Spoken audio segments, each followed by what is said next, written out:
Simulan natin ang ating banal na pagdiriwang sa ngalan ng Ama at ng Anak at ng Espiritu Santo. Amen. Ang pagpapala ng ating Panginoong Hesukristo, ang pag-ibig ng Diyos Ama, at ang pakikipagkaisa ng Espiritu Santo naway sumainyong lahat. At sumayo rin. Mga kapatid, pinagpala si Maria at si Elizabeth dahil sa kanilang kagandahang loob nang tumugon sa tawag ng Diyos. Habang papalapit na tayo sa pagdiriwang ng Pasko ng pagsilang, pagkalooban dinawa tayo ng Diyos ng lakas ng loob na tumugon sa kanyang paanyaya. Ipanalangin din natin sa pagdiriwang na ito ang kabataan na pag-asa ng bayan. Maging huwaran nawa nila si Maria sa pagdadala ng kanilang puso kay Jesus sa lahat ng oras at lugar. At upang tayo ay maging marapat gumanap sa banal na pagdiriwang, aminin natin at pagsisihan ang ating mga kasalanan.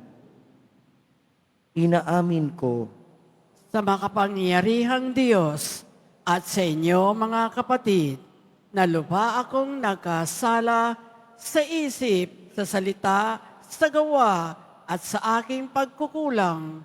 Kaya isinasamo ko sa mahal na Birheng Maria, sa lahat ng mga anghel at mga banal, at sa inyo mga kapatid, na ako'y ipanalangin sa Panginoong ating Diyos. kaawaan tayo ng makapangyarihang Diyos, patawarin tayo sa ating mga kasalanan at patnubayan tayo sa buhay na walang hanggan. Amen. Panginoon, kaawaan mo kami. Panginoon, kaawaan mo kami. Kristo, kaawaan mo kami. Kristo, kaawaan mo kami. Panginoon, kaawaan mo kami. Panginoon, kaawaan mo kami.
Manalangin tayo.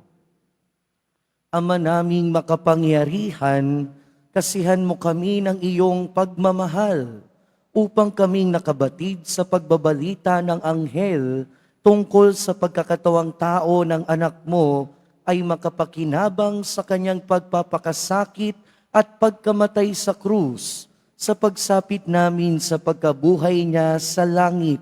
Sa pamamagitan niya, kasama ng Espiritu Santo, magpasawalang hanggan. Amen. Magsiupo muna po ang lahat. Pagbasa mula sa aklat ni Propeta Mikas. Ito ang sinasabi ng Panginoon, Bethlehem Ephrata, bagamat pinakamalit ka sa mga angkan ni Huda, ay sa iyo magmumula ang isang maghari sa Israel, ang pinagmulay buhat pa ng una. Mula pa noong unang panahon, kaya nga ang bayan ng Panginoon ay ibibigay niya sa kamay ng mga kaaway hanggang sa isilang ng babae ang sanggol na maghahari.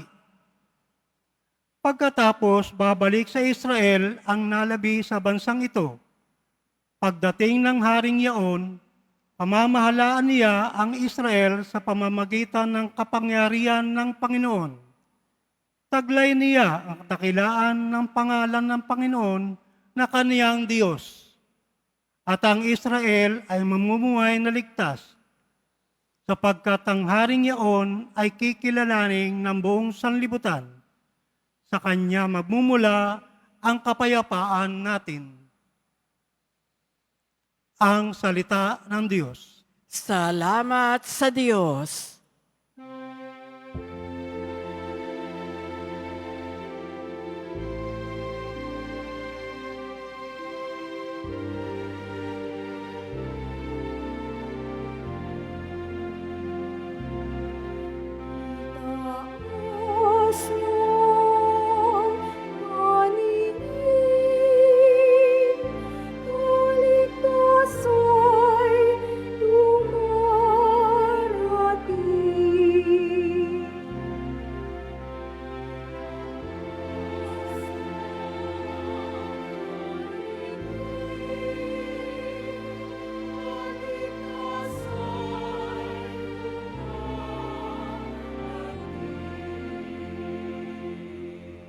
Pastol ng Israel, kami ay pakinggan.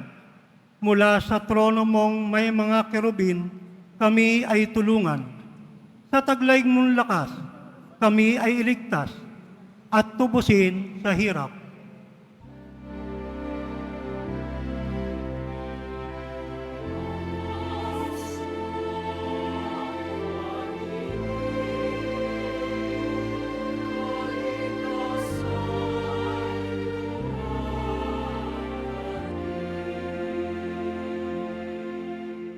Ika'y manumbalik, O Diyos na dakila. Pagbasdan mo kami mula sa itaas, at ang punong ito'y muling pagyamanin at iyong iligtas.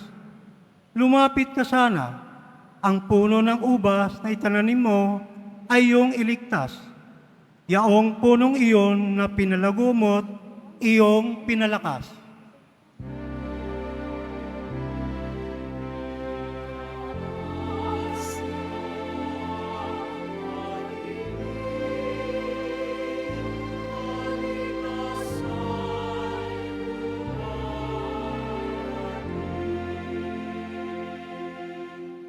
Ang lingkod mong mahal ay iyong ingatan.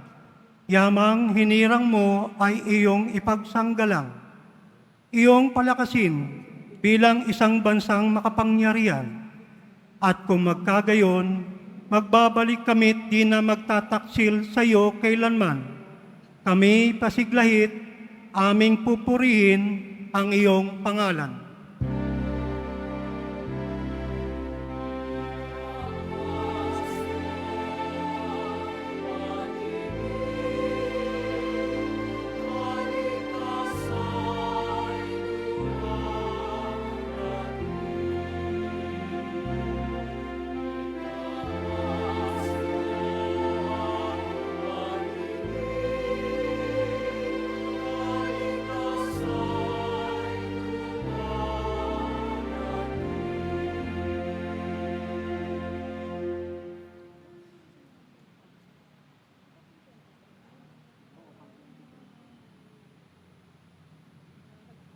Pagbasa mula sa sulat sa mga Hebreo. Noong si Kristo'y manaog sa sanlibutan, sinabi niya sa Diyos, "Ang mga hain at handog na mga hayop ay hindi mo ibig. Kaya't inihanda mo ang aking katawan upang maging hain. Hindi mo kinalugdan ang mga handog na susunugin at ang mga handog dahil sa kasalanan. Kaya't aking sinabi, narito ako, O Diyos, upang tupdin ang iyong kalooban. Ayon sa nasusulat sa kasulatan tungkol sa akin.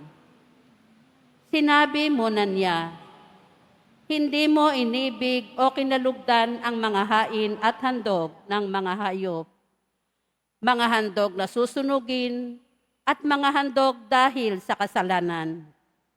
Bagamat ito'y inihahandog ayon sa kautusan. Sa kanya sinabi, narito ako upang tupdin ang iyong kalooban. Inalis ng Diyos ang unang handog at pinalitan ng handog ni Kristo. At dahil sa kanyang pagsunod sa kalooban ng Diyos, nilinis tayo ni Hesukristo sa ating mga kasalanan sa pamamagitan ng minsang paghahandog ng kanyang sarili, at iyo'y sapat na. Ang salita ng Diyos. Salamat sa Diyos. Magsitayo na po ang lahat.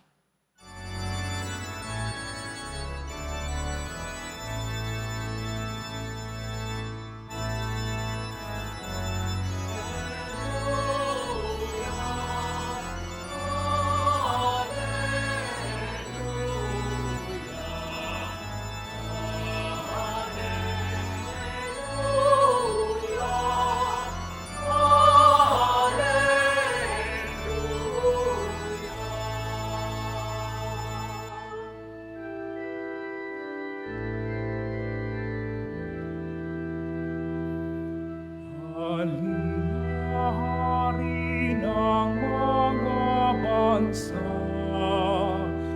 mga alagad iyong iadya, manunubos patawarin mo, kaming nakasala sa'yo. Magdiwang na, Emmanuel, ay darating o Israel.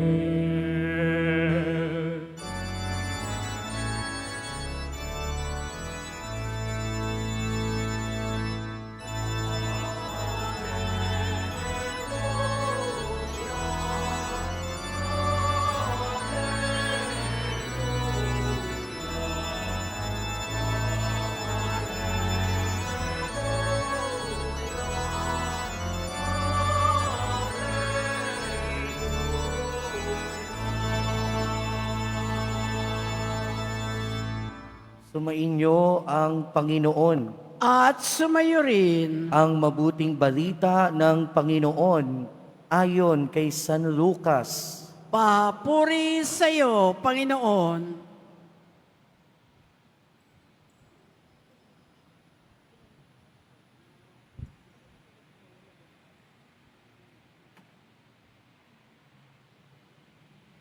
Hindi nagtagal at si Maria ay nagmamadaling pumunta sa isang bayan sa kaburulan ng Huda. Pagdating sa bahay ni Zacarias, binati niya sa Elizabeth. Nang marinig ni Elizabeth ang bati ni Maria, naggagalaw ang sanggol sa kanyang tiyan.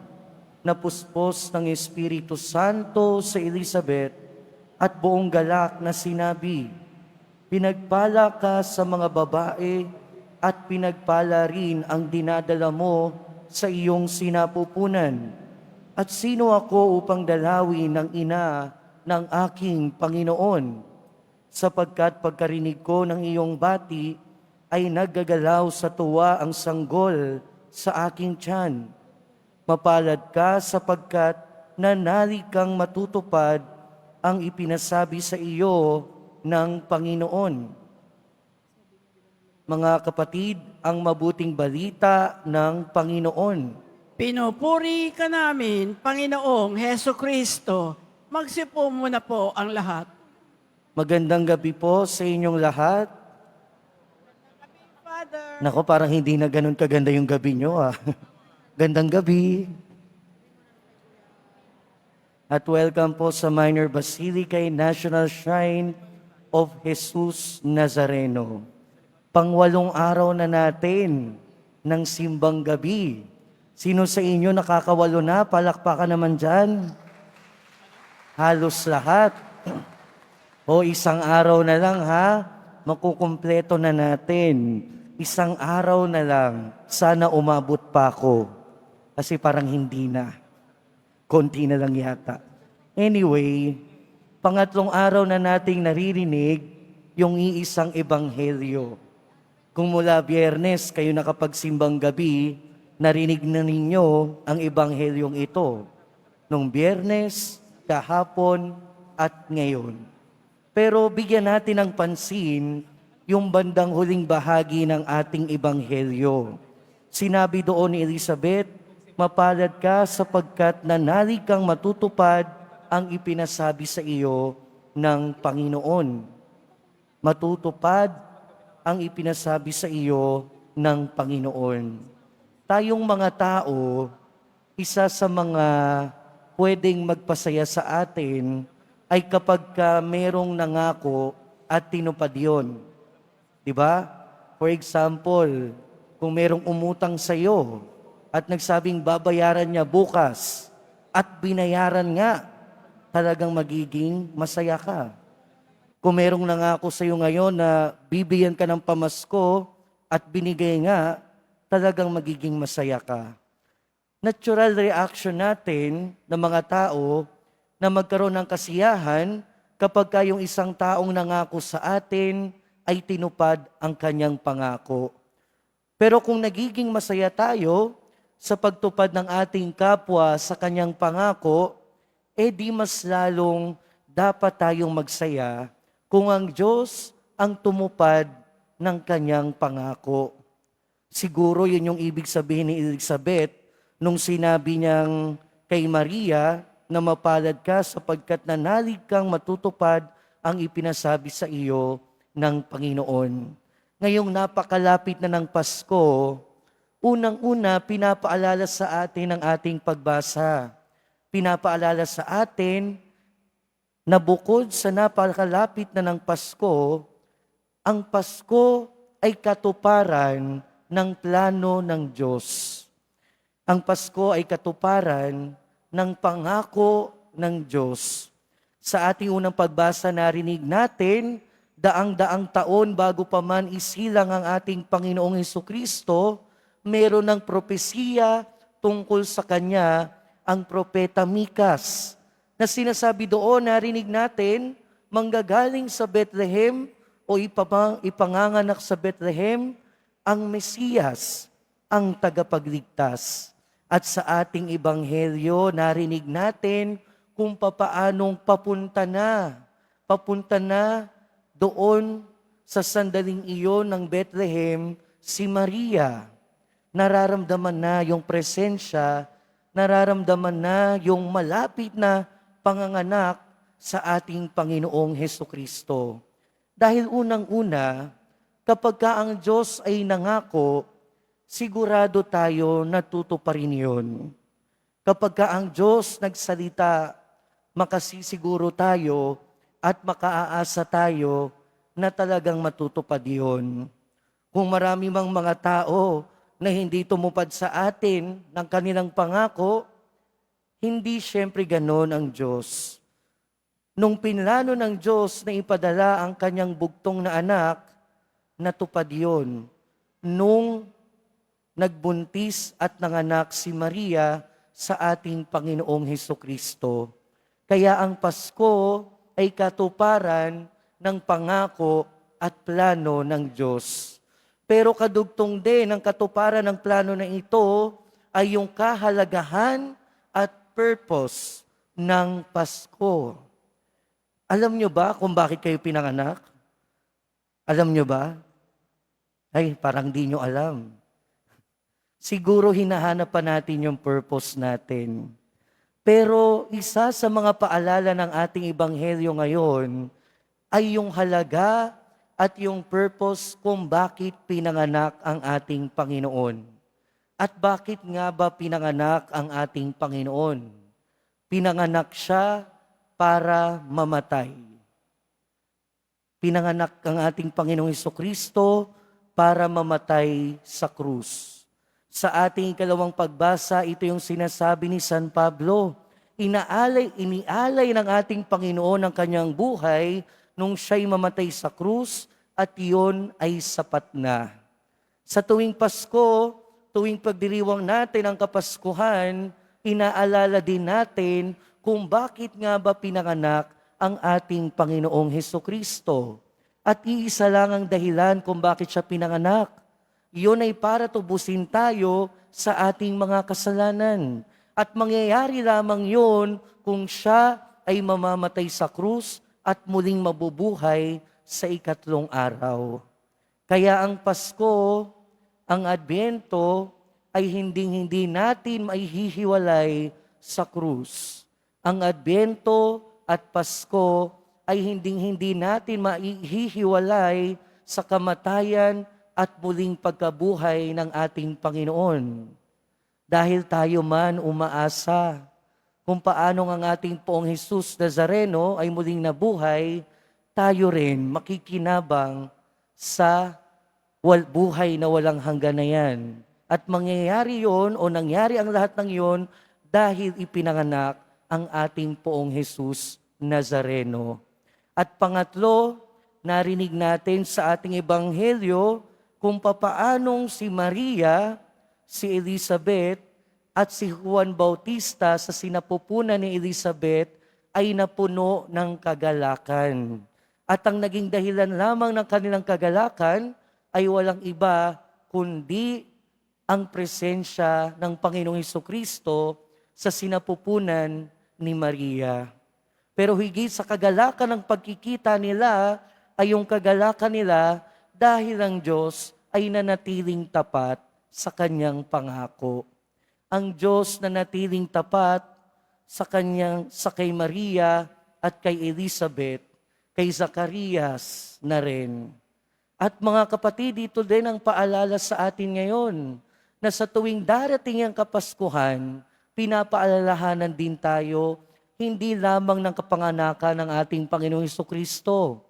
Paalala din yon na ang Diyos ay naging tapat at ang Diyos ay mananatiling tapat kahit kailan.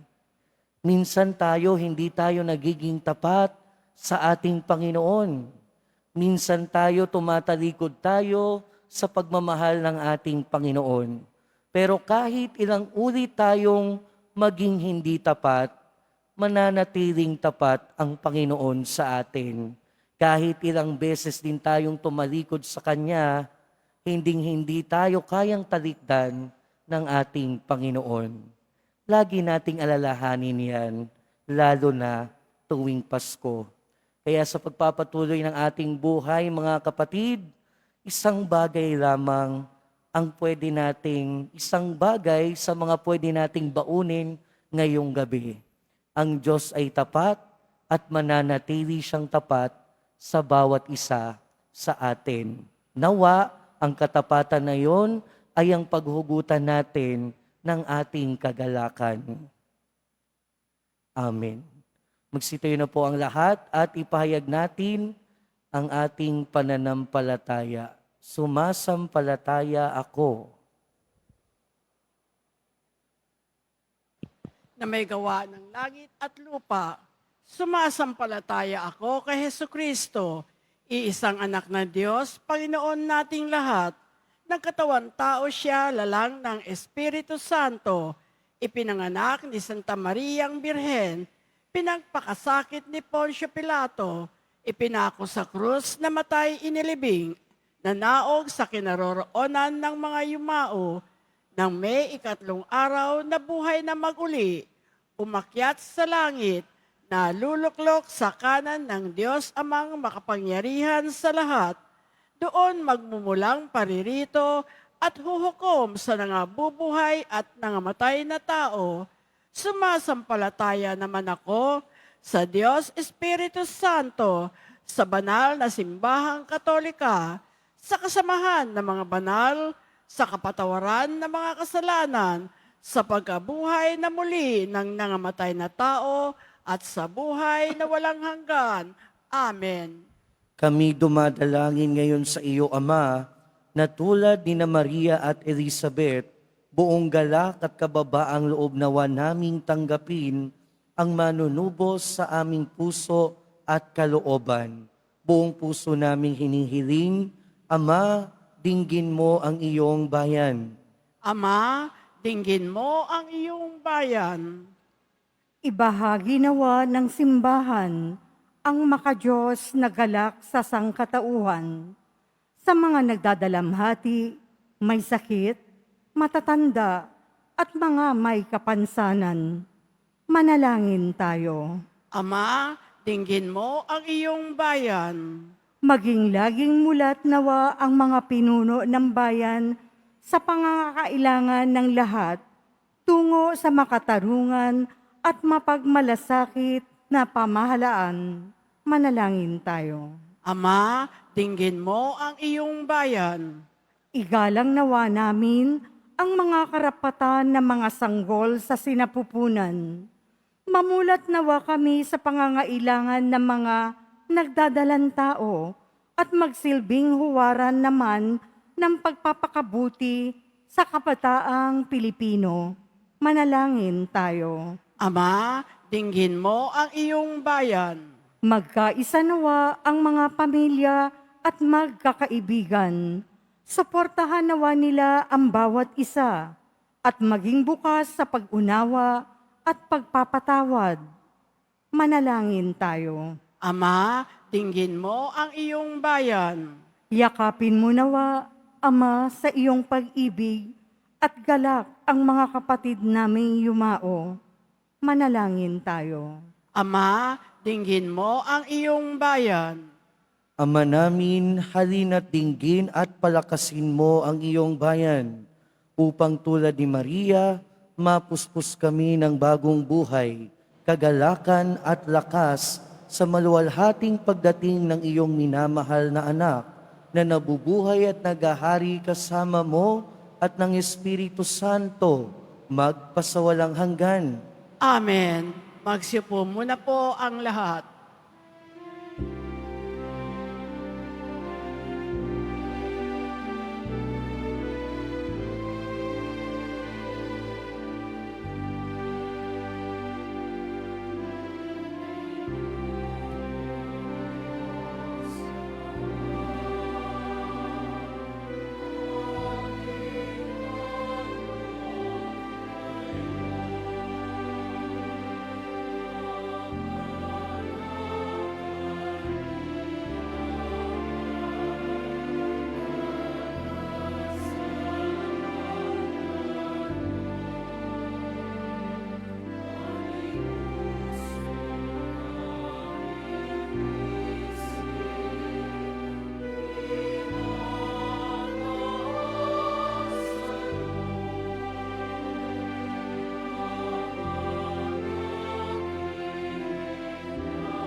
Magsitayo na po ang lahat.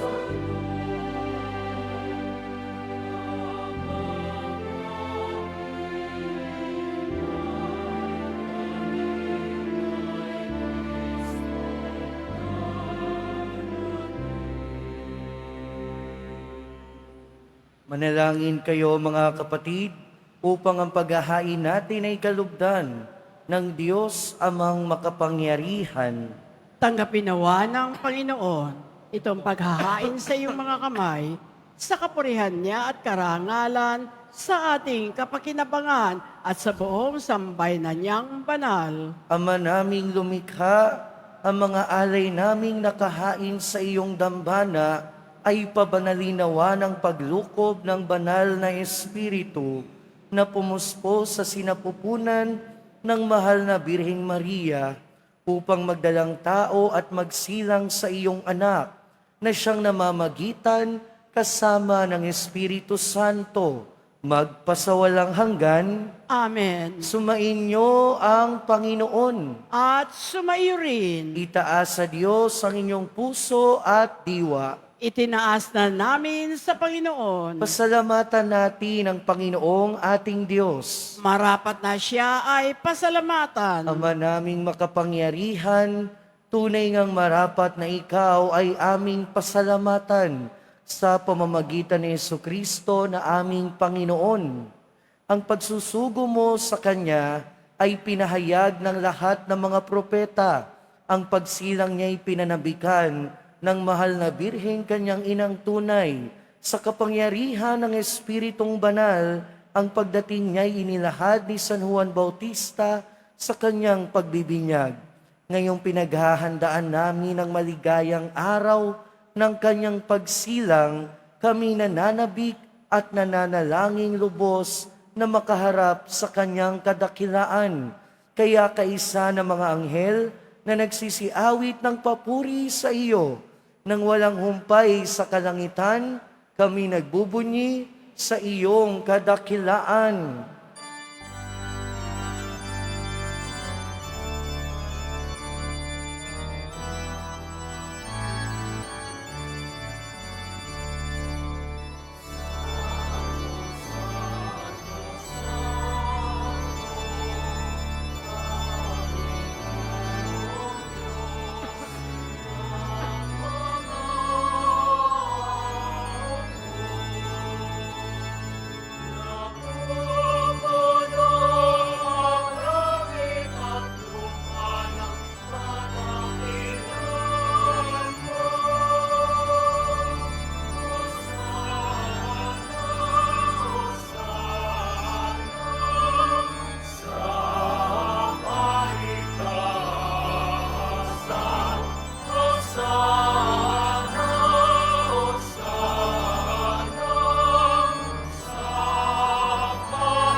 Magsilod na po ang lahat. Ama naming banal, ikaw ang bukal ng tanang kabanalan. Kaya't sa pamamagitan ng iyong Espiritu, gawin mong banal ang kaloob na ito, upang para sa amin maging katawan at dugo ng aming Panginoong Hesukristo. Bago niya pinagtiis ang kusang loob na maging handog, hinawakan niya ang tinapay, pinasalamatan kanya, pinaghati-hati niya iyon, iniabot sa kanyang mga alagad at sinabi, "Tanggapin ninyong lahat ito at kanin. Ito ang aking katawan na ihahandog para sa inyo."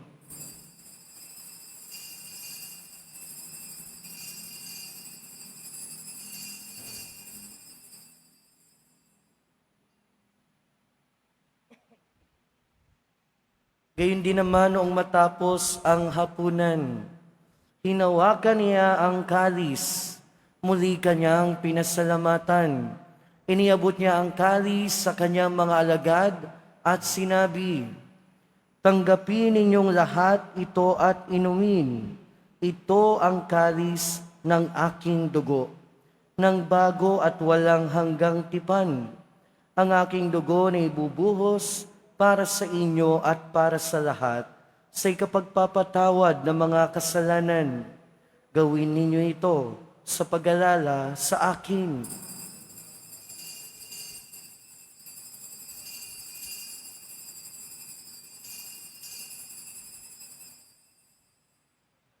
Magsitayo na po ang lahat. Ipagbunyi natin ang misteryo ng pananampalataya.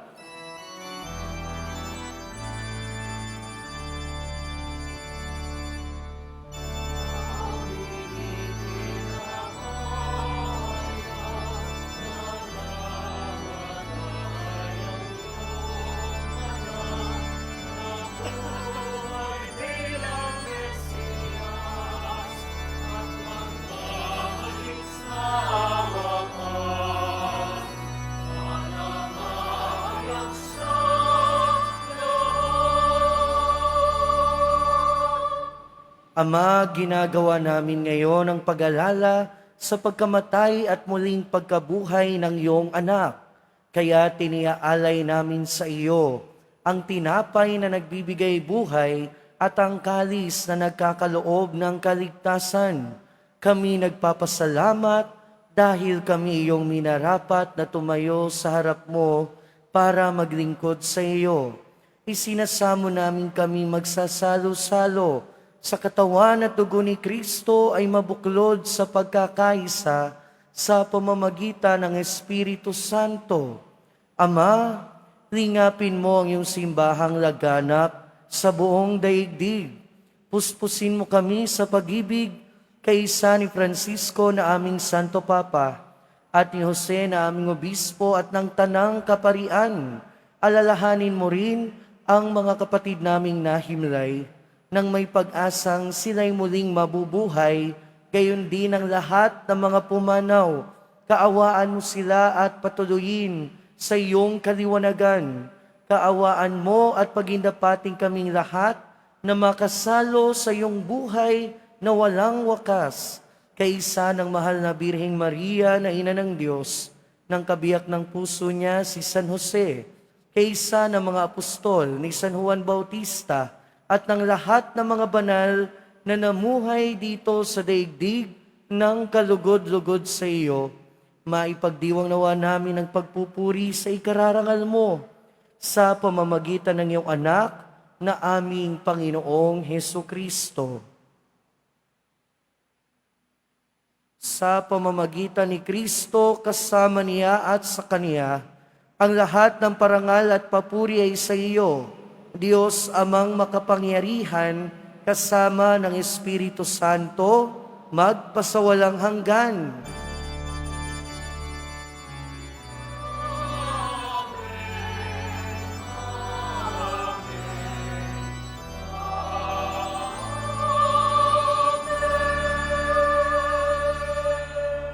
Sa tagubilin ng mga nakagagaling na utos at turo ni Jesus na Panginoon natin at Diyos, ipahayag natin ng lakas loob.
Hinihiling namin kami adya sa lahat ng masama, pagkalooban ng kapayapaan araw-araw, iligtas sa kasalanan at ilayo sa lahat ng kapahamakan, samantalang aming pinananabikan ang dakilang araw ng pagpapahayag ng tagapagligtas namin si Heso Kristo. Sapagkat iyo ang kaharian at ang kapangyarihan at ang kapurihan magpakailanman. Amen. Panginoong Heso Kristo, sinabi mo sa iyong mga apostol, kapayapaan ang iniiwan ko sa inyo. Ang aking kapayapaan ang ibinibigay ko sa inyo. Tunghayan mo ang aming pananampalataya at huwag ang aming pagkakasala. Pagkalooban mo kami ng kapayapaan at pagkakaisa ayon sa iyong kalooban, kasama ng Espiritu Santo, magpasawalang hanggan. Amen. Ang kapayapaan ng Panginoon ay laging sumainyo. At sumayo rin. Magbigayan tayo ng kapayapaan sa isa't isa. Peace be with you po.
Magsiluhod po ang lahat.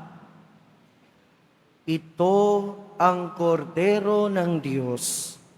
Ito ang nag-aalis ng kasalanan ng sanlibutan. Mapalad ang mga inaanyayahan sa kanyang piging. Panginoon, hindi ako karapat-dapat na magpatuloy sa iyo, ngunit sa isang salita mo lamang ay gagaling na ako.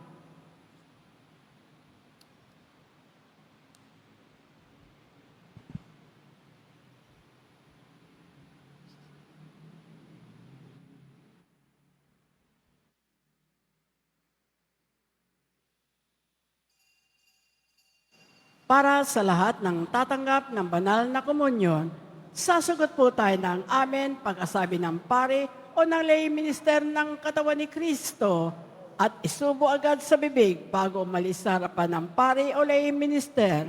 Sumunod po tayo.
Announcement.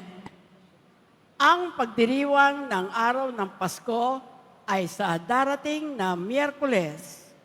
Sa gabi bago ang Pasko, December 24, ang mga oras ng misa sa Bisperas ay ang mga sumusunod. Alas 5, alas 6, at alas 7 ng gabi. At sa ganap na alas 8 ng gabi ay ang panunuluyan, isang kaugalian ng mga Pilipinong Kristiyano na nagtatanghal ng masalimuot na paglalakbay ni na San Jose at Birheng Maria upang maghanap ng matutuluyan na mapagsisilangan kay Hesukristo. At sa ikasyam ng gabi ay ang pagmimisa sa hating gabi sa Pasko ng Pagsilang. At sa araw ng Pasko, Disyembre 25, ang schedule ng mga misa ay katulad ng sa linggo. Inaanyayahan po ang lahat sa ating mga pagdiriwang.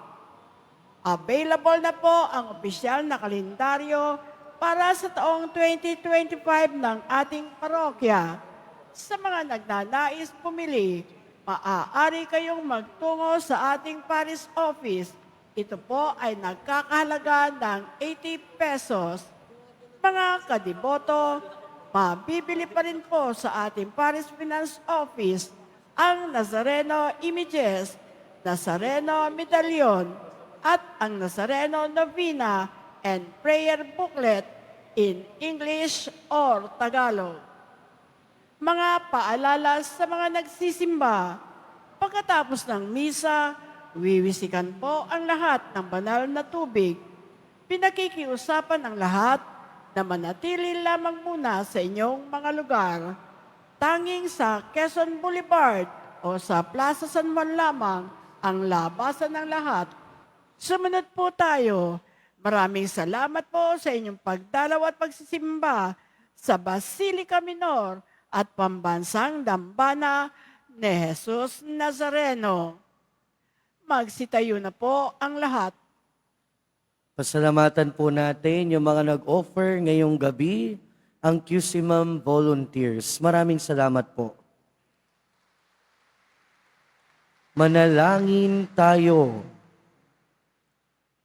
Ama naming mapagmahal, amin ang pinagsaluhan ang piging na nagbibigay buhay. Habang papalapit ang dakilang kapistahan ng Pasko, lalo nawa kaming makinabang ng may pananabik sa pagiging marapat sa pagdiriwang sa pagsilang ng anak mo, na siyang namamagitan kasama ng Espiritu Santo, magpasawalang hanggan. Amen. Sumainyo ang Panginoon. At sumayo rin. Mahal na poong Jesus Nazareno, inihayag mo sa pamamagitan ng krus ang walang maliw na pag-ibig ng Diyos sa sangkatauhan. Pakinggan mo ang kahilingan, lalo na para sa mga nangangailangan ng iyong tulong at awa. Makamtanawa namin ang iyong kasagutan na may utang na loob na tinatanaw.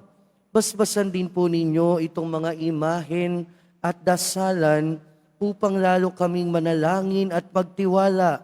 Sa pamamagitan ng bendisyon na ito, naway lalo kaming maging mapaglingkod, masunurin at tapat sa iyo na aming maluwalhating Panginoon, magpasawalang hanggan. Amen. At pagpalain kayo na makapangyarihan at mapagmahal na Diyos. Ama, Anak, at Espiritu Santo, Amen. humayo kayong taglayang kapayapaan ng Pong Jesus Nazareno. Salamat sa Diyos. Thank you.